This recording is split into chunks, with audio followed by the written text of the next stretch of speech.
Hello everyone, Brian Caddy here, welcoming William Barnes Society members and listeners to Keep 106 Community Radio to the first recorded edition of the William Barnes Harvest Celebration.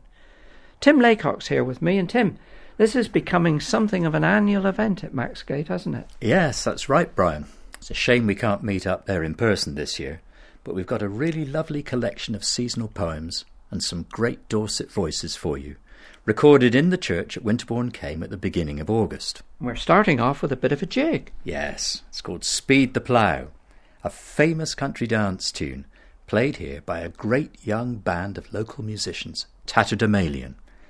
And that's followed by David Downton from Dorchester reading the Song of Harvest Home. Hip, hip, hip! Hooray!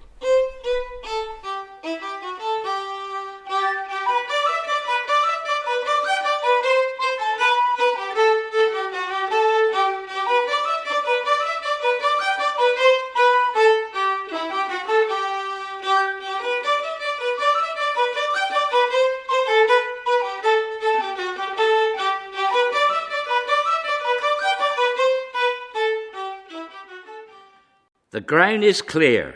There's nara here a standing corner left out now, for wind to blow or rain to drow. 'Tis all up safe in barn or mow. Here's health to they that ploughed and zowed. Here's health to they that reaped and mowed, and them that had to pitch and load, or tip the rick at harvest Hwome. The happy sight, the merry night, the men's delight, the harvest home. Amid no harm or fire or storm befall the farmer or his corn, and every zack of zee gie back 100-fold, so much in barn. Amid his maker bless his store, his wife, and all that Sheba bore, and keep all evil out of door, from harvest Hwome to harvest Hwome. Mid nothing ill betide the mill, as day by day the miller's will to drive his clacks and hist his sacks, and fill his beans with showering meal. Mid water never overflow his dusty mill, nor zinc too low from now till wheat again to grow, and we've another harvest Hwome. Drew cisterns wet and malt kilns heat, mid barley pay the malter's pains, and mid new hurt before the wort a boiling from the brewer's grains.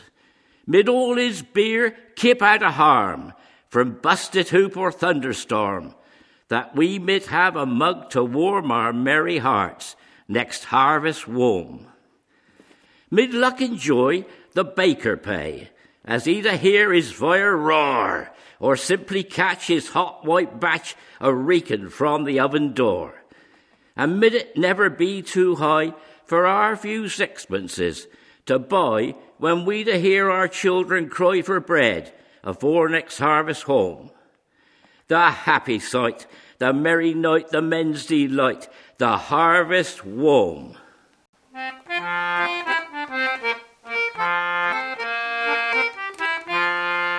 Here's a health unto the master, the founder of the feast. We hope to God with all our hearts his soul in heaven may rest, and may he always prosper whatever he takes in hand. For we are all his servants and all at his command. So drink, boys, drink, see that you do not spill, for if you do, you shall drink too, for 'tis our master's will. This is the Slanten Light of Fall. It's a beautiful poem and I particularly like it. It describes my favourite time of year. I love the imagery in it, especially where the sunshine falls down on the baby like a blessing after she's been christened. And I love the sort of comment on country life, that the continuity that she comes to be married in the church where she was christened. So this is William Barnes, The Slanten Light of Fall.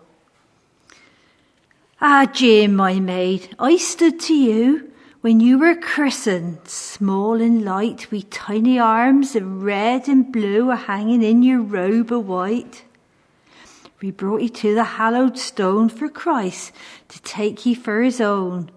When harvest work were all done and time brought round October's sun, the slanting light of fall.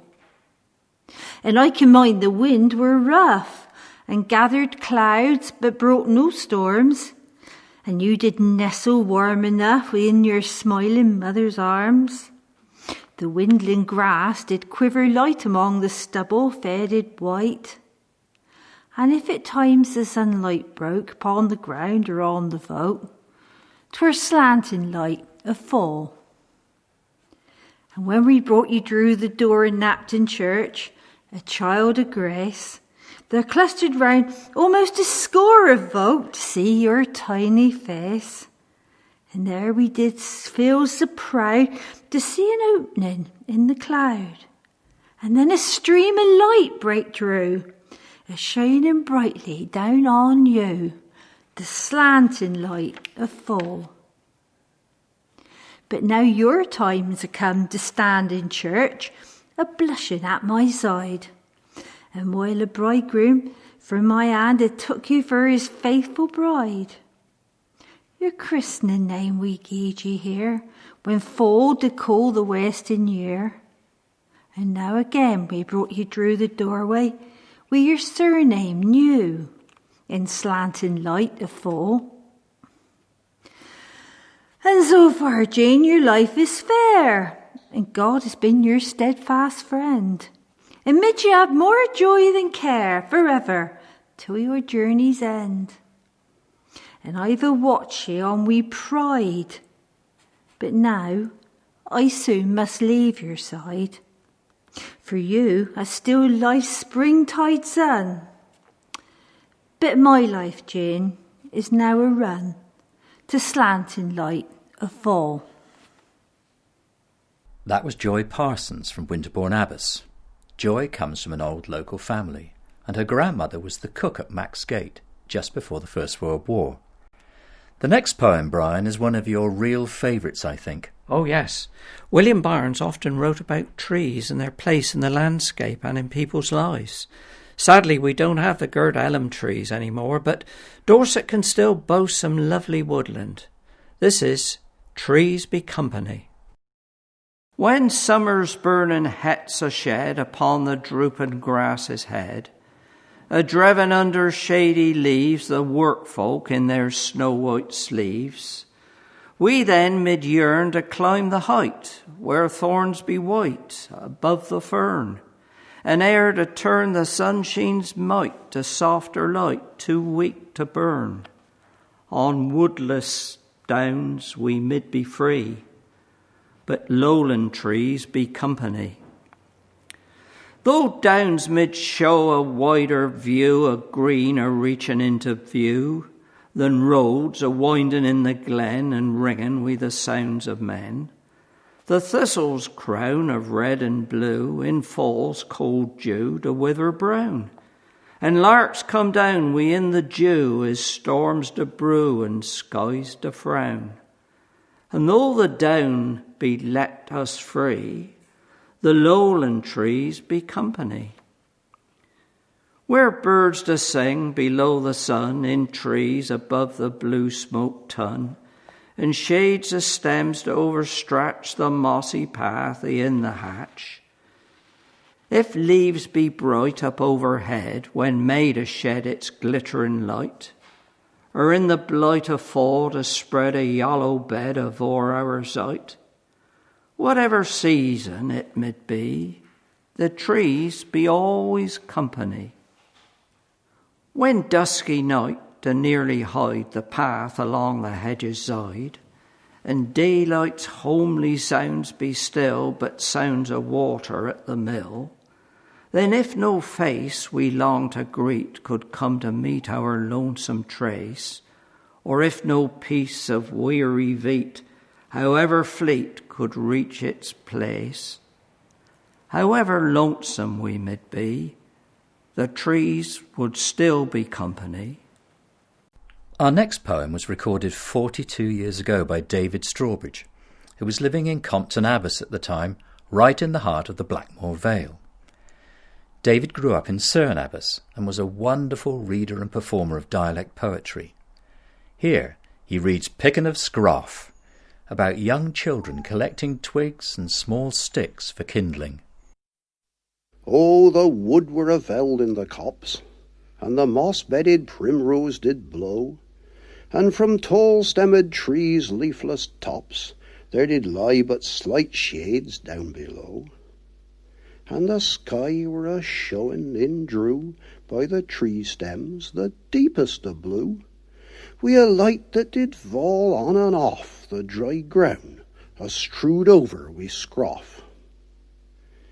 There the hedge that were lately so high were a-plushed, and along by the side where the wagon to haul the wood by, there did reach the deep wheelrouts a-dried. And the ground wi' the sticks were bespread, some a-cut off alive and some dead. And for burning, well worth raking off by the children a-picking a scroff. In the tree-studded lays, where the woke were a-spreading his head out around, there the scrags that the wind had a-broke were a-lying about on the ground. Or the children, wi' little red hands, were a-tying 'em up in their bands. For no squire or farmer turned off little children a-picking a scroff. There were one bloomin' child wi' a cloak on her shoulders as green as the ground, and another as grey as the woke, wi' a boy in a brown frock a-browned. And one got up in play for to tate on a woke limb a-growing out straight, but she soon were a-tated down off by her mates out a-picking a scroff. When they children to grow to staid folk, and go out in the world all wide from the copse and the summer lays woke, where at last all their elders had died, they will then find it touching to bring to their minds the sweet springs of their spring, back afore the new folk did turn off the poor children a-picking a scroff.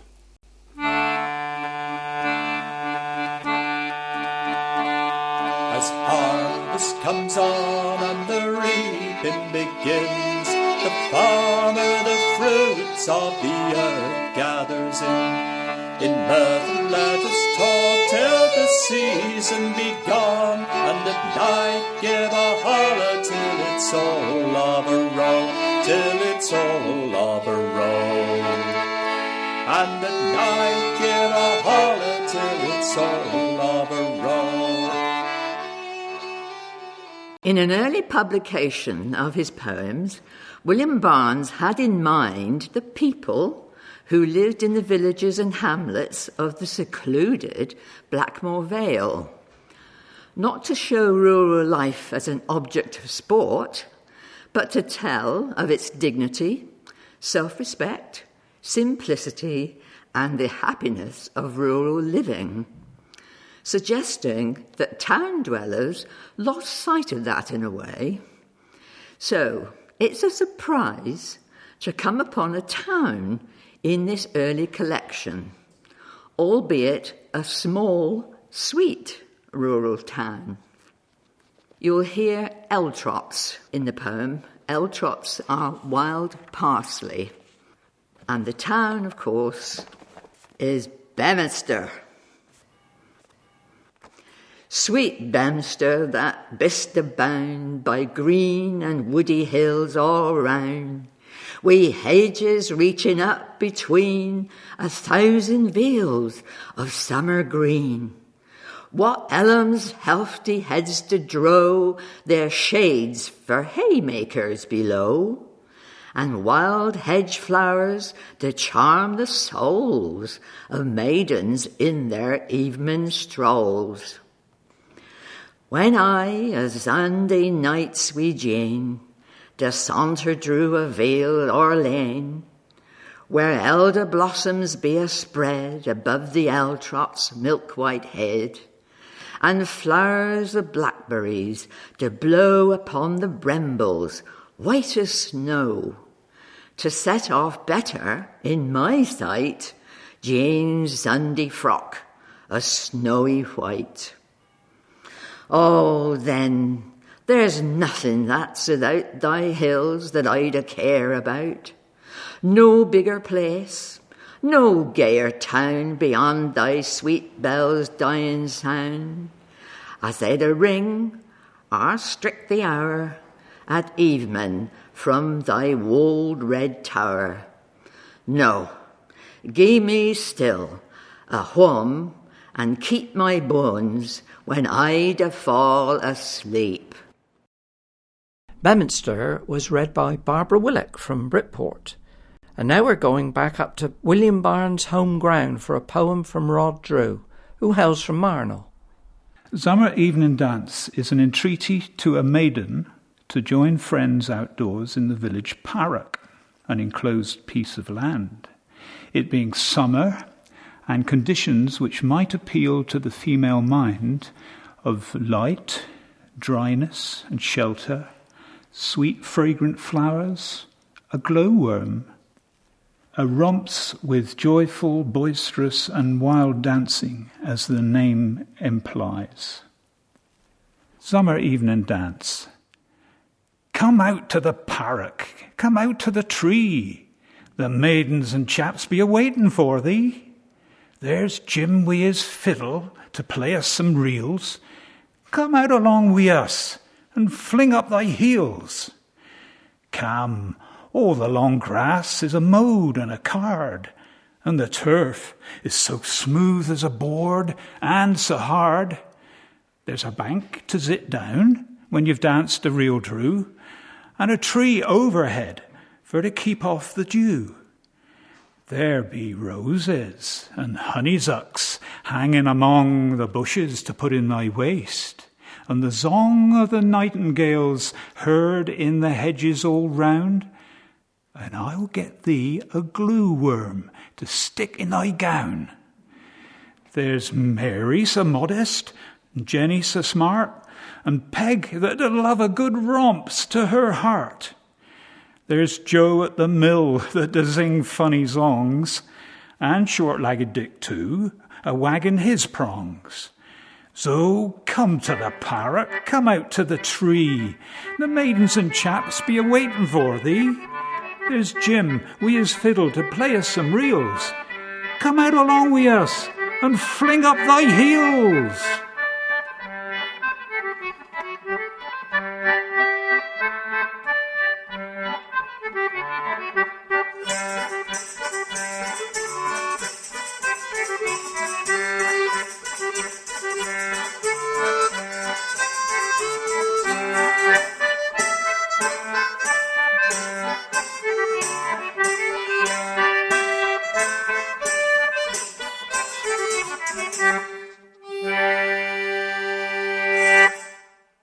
That tune was called The Fairy Dance, as played by Benjamin Rose of Belchelwell near Oakford Fitzpaine, Tim on the concertina, Rod on mouth organ, and Barbara on the tambourine.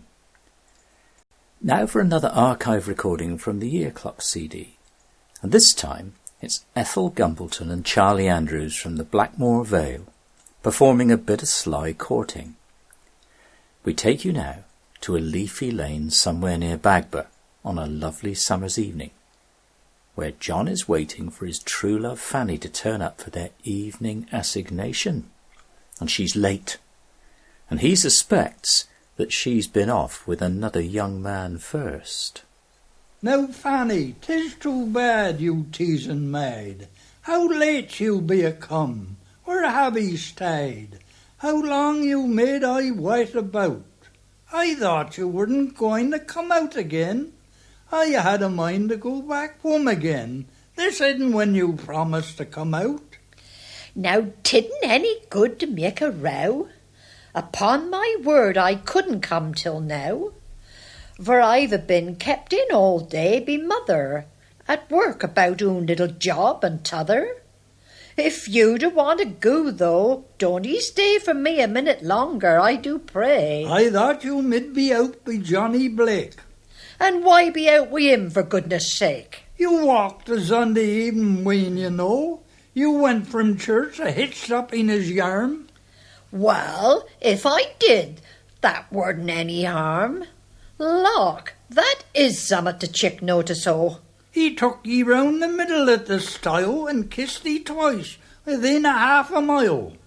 He's at the stile because I shouldn't Vall. He took me old to help me down, that's all. And I can't see what very mighty harm he could have done a lending me his arm. And as for kissing o' me, if he did, I didn't ax him to, nor say he mid. And if he kissed me 3 times or a dozen, what harm were it? Why, isn't he me cousin? And I can't see, then, what there is amiss in Cousin Jem just gieing me a kiss. Well, he shan't kiss thee then. You shan't be kissed. Be his girt ugly chops, the lanky hound. For I the zin, I'll just ring up my vest and knock him down. I'll squat his girt pug nose, if I don't miss him. I'll warn I'll spoil his pretty lips for kissing. Well, John, I'm sure I little thought to find that you had ever such a jealous mind. What then? I suppose that I must be a dummy, and mustn't go about nor wag me tongue to any soul, if he's a man and young. Or else you'll work yourself up mad wi' passion, and talk away again folk a drashin', and breaking buns, and baiting heads to pummy. If you forgot such jealous ways about 'ee, I'm sure I should be better off without 'ee. Well, if Gerd Jemmy have won your heart, we better break the courtship off and pyart. He won me heart? There, John, don't talk such stuff. Don't say no more, for you've said enough. If I'd a liked another more than you, I'm sure I shouldn't come to meet 'ee zoo. For I've a told a feyther many a story, and took a mother many a scolding for 'ee. But 'twill be over now, for you shan't see me out wi' ye no more to pick a quarrel wi' me. Well, Fanny, I don't say no more, me dear. Let's make it up. Come, wipe off thicker tear. Let's go and sit atop of these your stile, and rest, and look about a while. Now go away, you crabby, jealous chap. You shan't kiss me, you shan't. I'll gie ye a slap.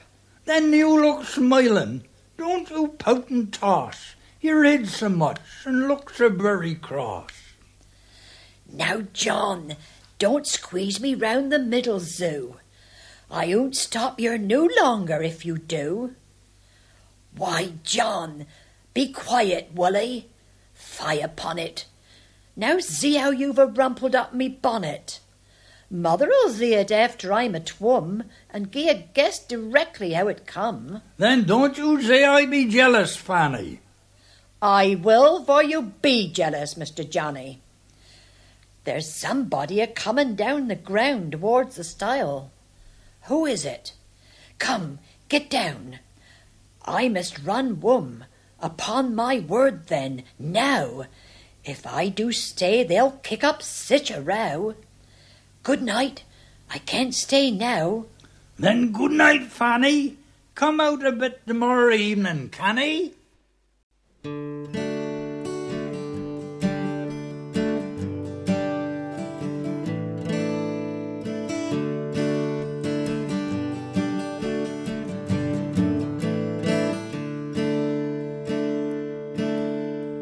Primrose in the shade do blow, the cows slip in the sun. The thyme upon the down do grow, the clot where streams do run. And where do pretty maidens grow and blow, but where the tower do rise among the brick and tons in Blackmore by the Stour. You could see their comely gait and pretty faces smiles, tripping on so light a weight and stepping off the stiles. Going to church's bells do swing and ring within the tower. You'd own the pretty maiden's place is Blackmore by the Stour.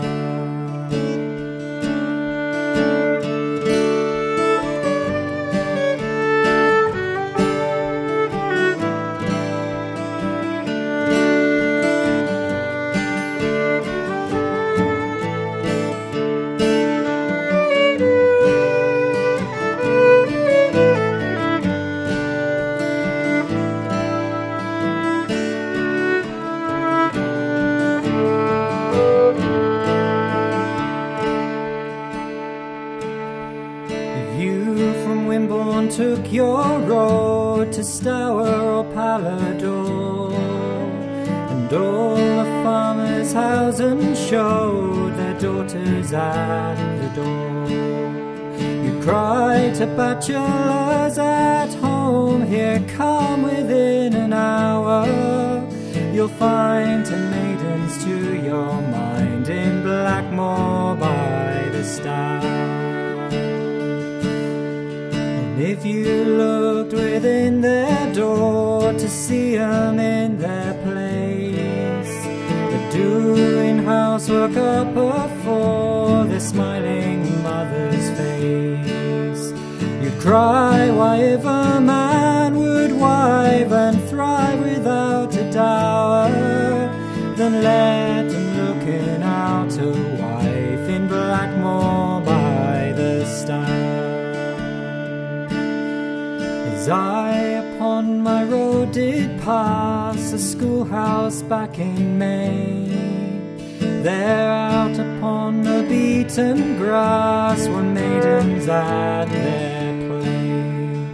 And as the pretty souls did twirl and smile, I cried, the flower of beauty then is still in bud in Blackmore by the Stour. Oh, beauty then is still in bud in Blackmore by the Stour.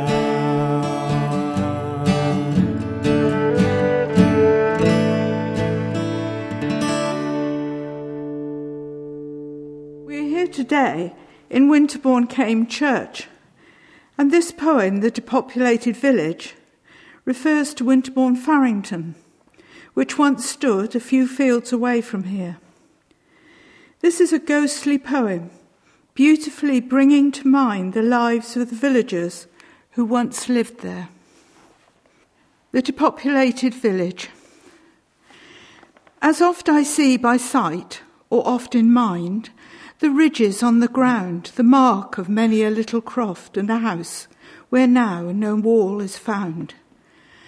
I call the folk to life again, and build their houses up anew.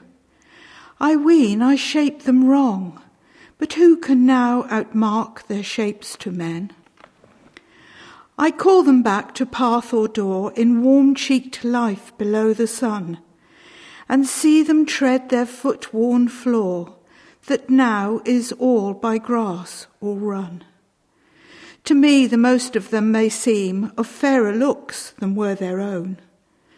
Yet some of all their lives were shown, as fair's the fairest of my dream. I seem to see the church's wall, and some grey tomb beneath the yew, and hear the churchyard wicket fall, behind the people passing through. I seem to hear above my head the bell that in the tower was hung, but whither went its iron tongue, that here bemoaned the long-lost dead?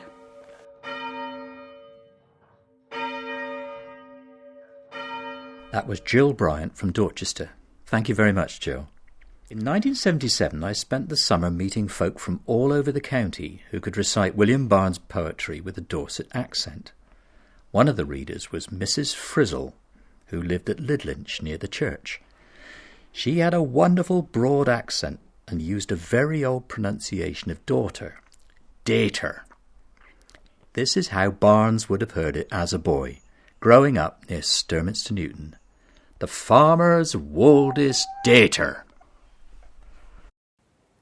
No, I ben't a-running down the pretty maidens of the town, nor wishing of 'em no harm.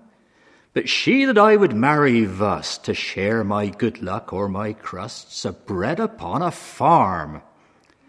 In town, a maid to see more life, and I don't underrate her.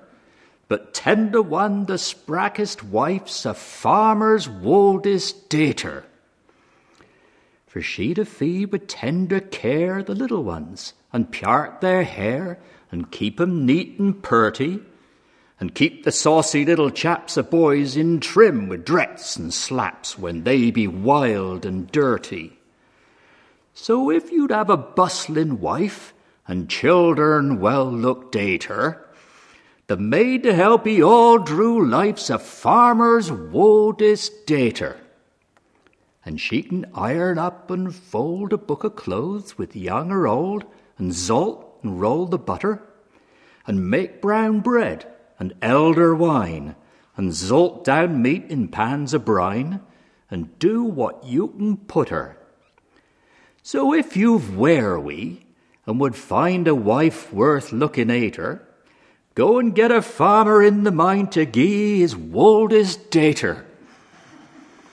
Her heart's so innocent and kind, she isn't thoughtless, but to mind her mother and her duty, and living blushes that to spread upon her healthy face a red, to heighten all her beauty.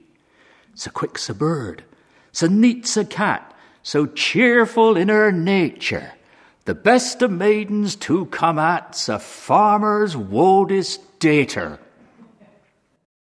Our last reader is Devina Symes from West Loworth, a great admirer and champion of Barnes' poetry and a superb poet in her own right. Here she is talking about a very seasonal occupation, apple picking. Well, that reminds me, Brian, of one of my very favourite dialect words. You know what it is? Yeah, colepexy. To glean the few apples left on the tree after the crop is picked in. It seems so appropriate to read the poem Teaken in Apples, here it came. For here, in past times, many apple trees blossomed in the walled garden. And in the estate's yard, you can still see the arches where the apple stalls used to be. The most touching thing about reading the poem It Came is that William Barnes, who was the pastor here, used to visit his parishioners often and would have witnessed for himself the apple harvest with all its fun and hard work. In the poem, Barnes writes about morns. In his glossary, it tells us that morns are a kind of basket. He also writes about squales, and a squale is when an object is thrown at someone. Taking in apples. We took the apples in last week, and got benight some aching backs, as stooping down all day to pick so many up in morns and sacks. And there were Liz so proud and prim, and Dumpy Nan, and Poll so sly, and Dapper Tom and Loppin' Jim, and Little Dick and Fan and I. And there the loaded tree bent low, behung wi' apples green and red, and springing grass could hardly grow drew windfalls down below his head. And when the maidens coming round the heavy boughs to fill their laps, we slyly shook the apples down like hell and gied their backs some raps. And some big apple Jimmy flung to square me, gied me sich a crack, but very shortly his ear rung wi' un I sent to pay un back. And after we'd had our squales, poor Tom a jumping in a bag, were pinched by all the maidens' nails and rolled down into Hwome ground quag. And then they carried our fan all round within a morn, till some girt stump upsetting over on the ground, and drove her out a long straight plump. And in the cider house we sot upon the windlass, Paul and Nan, and spun 'em round till they were got so giddy they could hardly stand. We hope you've enjoyed this taste of Dorset poetry as much as we have enjoyed putting the programme together. Yes, we'd like to thank all our readers and performers: David Downton, Joy Parsons, Rod Drew, Barbara Whillock, Jill Bryant, Devina Symes and Tatterdemalion. And special thanks to Andy Worth, who has very kindly recorded and edited this performance for the William Barnes Society and Keep 106 Community Radio. Keep well, everyone. We hope you've had a good autumn, and look out for our Christmas programme, which we will be sending out in the same way in December.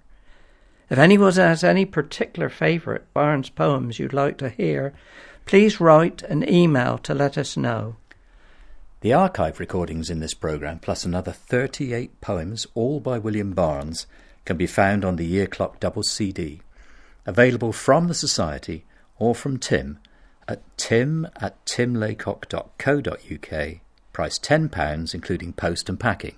And to send us off in style, here's our usual finishing song, Lyndon Lee, beautifully sung and accompanied on the guitar by John Blackmore.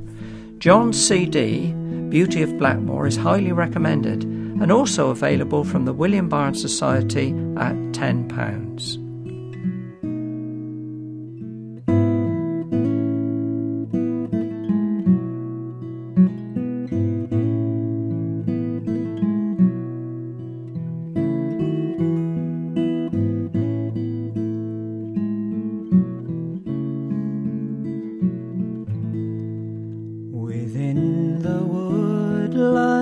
Flowery gladed by the oak tree's mossy moot, the sheening grass blades timber shaded now do quiver underfoot, and birds do whistle overhead, and water's bubbling in its bed. There for me the apple tree do lean down low in Lyndon Lee.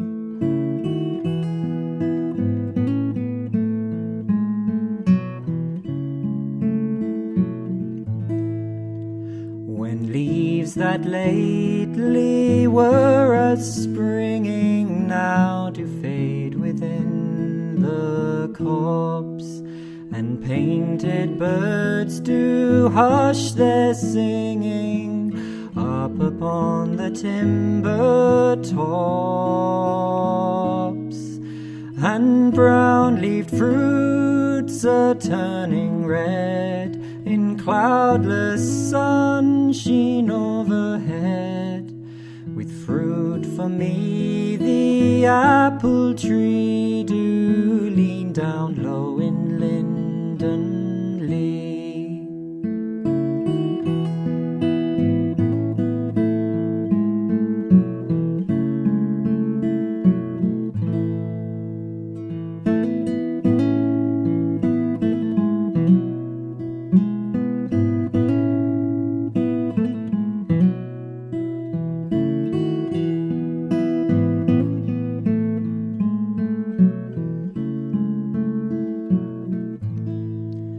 Let other folk make money faster in the air of dark room towns.